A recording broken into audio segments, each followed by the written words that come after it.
Hello guys and welcome back to the MD Investor channel where we talk about personal finance, educating ourselves so we can finally break the cycle of generational poverty. If it's your first time, welcome. Thanks for stopping by. If you're regular, welcome back. Today's episode we're going to talk about lifestyle creep, aka keep up with the Joneses. But that's what we're going to talk about today. Lifestyle creep. And I'm going to use myself as an example. I look back, thinking back about coming up and how things were and what we did and how it turned out to be. This is a flashback from my first video of financial mistakes I made. So if you've not heard the term, lifestyle creep is basically when your income goes up from a pay raise, from a bonus, inheritance, some type of windfall, increase in cash flow, and you increase your lifestyle accordingly. So you essentially see no real benefit, right? Let me give you a quick example, and then we'll get into my story. Okay. So a quick example would be you're making $50,000 a year, you get a raise of $20,000. Now you're making $70,000 a year, right? $20,000. But you start going out to better restaurant. The regular restaurant you were going to, not good enough. The car that you were driving no longer is good enough. I mean, it was good, it works, but you feel like my status is now risen and the trinkets I have should rise accordingly. And essentially you get no benefit of it. So I'm gonna give you my example, or my story. So after graduating from residency, right? I finished residency and my income quadrupled. My income 4x.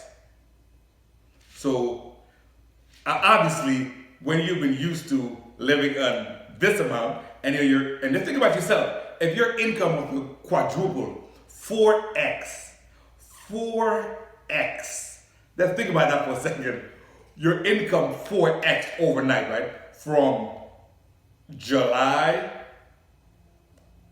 of 2003 and then to, correction, let's say June of 2003 and then to like a couple months later, 2 months later, it's 4x, right? So you were making, let's use for example, you were making $30,000 a year. And now your income 4x. So now you're making $120,000 a year. Can you imagine the excess money you would have? I said excess only if you would have to keep your expenses the same, right? So let's use that for example. Let's continue, right? So you're making $30,000 a year and you're living a $30,000 a year lifestyle. Your car is the car that someone with $30,000 a year income drive, or maybe you're taking a bus. Let's keep it real. Your house, your apartment, maybe, or you're living with somebody because that's what you can afford. Your clothes, you get the picture. And now overnight it had 4x. Think about the excess cash you would have if you were to maintain that previous lifestyle. And I said if. What lifestyle creep is, and that's what happened to me, if as your income increase, your expenses also increase. Not out of necessity, I might add. What do you mean? It's not like you're buying a new car or a Mercedes-Benz because your Honda is not working. No, the Honda is working just fine. It's just that I feel, and you know how we get in trouble with our feelings. I feel like this Honda is no longer a vehicle that I should be affiliated with. Come on, you know what I'm talking about. Everybody else is rolling up. They got the spinners, they got this, they got that. It's all late model European cars. You know what I'm talking about. And I'm rolling up in something that's not as nice. if your feelings, we all know our feelings get us into trouble, right? So, just like in the financial space, it's your feelings that get you in trouble. Because you will not humble yourself to say that I know that I can get this late model European vehicle if I wanted to because I can afford it, right? My income is 4x, but I got a plan. And this is very important. A lot of times people get into trouble with lifestyle creep because they do not have a plan. And that's why I did not have a plan, right? So immediately I said, honey, we're gonna move out. We're gonna move out. We were paying, I don't know, probably like $700 a month back then. And we bought a townhouse and our mortgage probably, I don't know, probably triple, quadrupled. But you get the point what I'm saying. The living was fine, but because we feel like, okay, we can do better. And that's also well, I can do better. But why does better have to mean more expensive? Especially if what you currently have is working just fine. We see it all the time when the new phone comes out, right? You see all these morons camping out in front of the Apple store with sleeping bags and tents and craziness. The last edition of the phone that they have, the iPhone, whatever it is, 12, 13, works just fine. I can call, I can text, I can take video, I can take pictures, it works. But I don't want to be caught dead with last year's edition. So what you gonna do? I'm gonna give them my $1,200, that's what I'm gonna do. But it's not necessary. I don't care if it's necessary. I need it. No, actually, I want it. Right? We confuse need and want.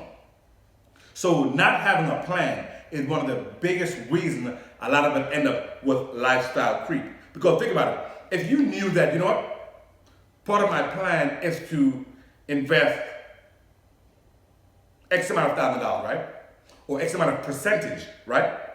If you knew that I want to invest 25% of my income, well, if my income was here and I was doing 25%, when my income goes up quadruple by 4, I'm going to 4x my investments as well.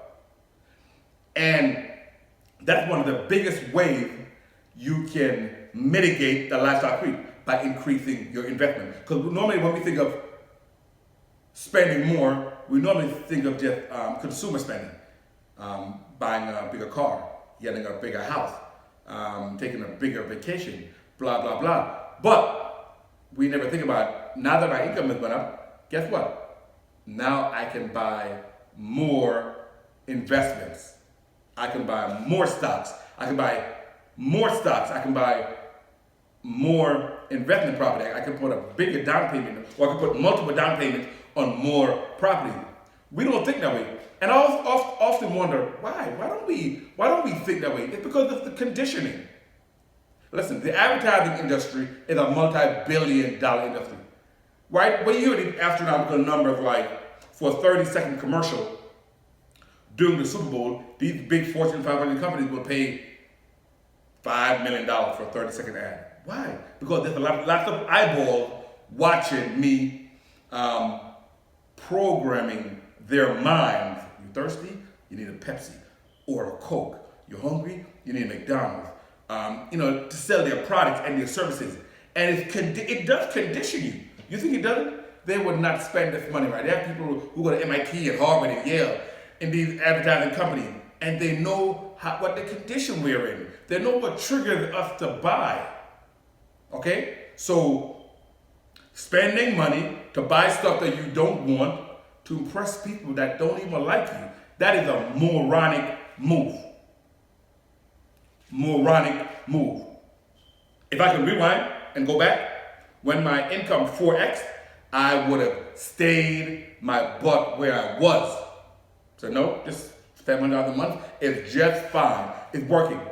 It's going to allow me now to have excess cash to maybe pay off my student loans much faster. You see that? Because I'm now leveraging my increased income into paying down liability. That would have been a smart thing to do, right? Because when you go and you move into a bigger, expensive house to get a better car, you don't have that excess spending because it's all going in, it's coming in and it's going out. So a smart move would have been stay where you are, stay with the car you have, keep the clothes you have, go to the same restaurants, do the same vacation that you have been doing. Now with an extra money, now we can increase our investment, pay down our debt. Because when you move and you increase all your expenses, you are going to be in the same spot. You're not going to have the excess money. The excess money will come in, but it'll go right out to your additional creditor. So having a plan, key, especially a set percentage.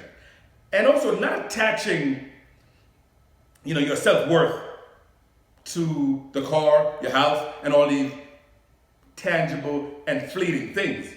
Because if they don't like you with the Honda, they ain't gonna like you with the Mercedes. Come on now. This is what happens to people that comes into a lot of money very quickly. We see it happen with the sports stars, right? Think about it. These guys are 18, 19, 20. A lot of them from impoverished environment. And then all of a sudden, bam! Here's a $35 million check. And you have no financial education. So we hear stories of people like Allen Iverson walking around with laundry bags, garbage bags of money. And we know the inflation, that the value, the spending power of that money is going down. That money should have been put into investment products, right? We know the story of Mike Tyson being robbed by his accountants and all these people who are supposedly looking out for him, but robbing him, right? Because without a financial education. Money given to someone without financial education, you know what they say? A fool and his money soon parts way. That's the same thing with lifestyle creep. Your boss is giving you a 20% raise, a bonus, but because you're fooled financially, I'm not calling you a fool, saying you're stupid, but you're not educated in financial matters, it will come and it will leave your hand just as it came. We hear about the athletes going to the strip bar and spending, $100,000 on a bar tab and having all these hangers on. But that's on one scale. But it also happened to us on a lower scale. Instagram posts, Facebook posts, red bottom shoes, Hawaiian vacation. All these things, liability after liability after liability, to show that you have arrived. Yeah, you have arrived, but the question, where have you arrived? You have arrived at financial ruin. You have arrived at, I need a job perpetually. You have arrived at, I have one source of income. You have arrived at financial illiteracy and financial ignorance. So, you got a raise, you got a bonus, you got a lump sum, right? Maybe a family member passed away and they leave you an inheritance. You need to put that money to work, okay? Put that money to work. Buy, you want to buy? Buying is fine. It's a matter of what are you buying? Buy assets, not liability. Humble yourself. You're not trying to impress anybody. They don't care about you, right? If they only like you for the things you have and the pictures and the videos you have, then they don't like you anyway. Buy investments that's going to give you a return on your money, okay? Put that money to work. So eventually the day will come when you can work by your choosing because of your passive income that you have coming in. Again, guys, this is the MD Investor trying to increase our financial IQ so we can break the cycle of generational poverty. If there's people out there you think could benefit, let them know about the MD Investor. On YouTube, it's MD Investor. On Instagram, it's MD Investor 1. And as I always say, command your money to grow, and I will see you on the next one.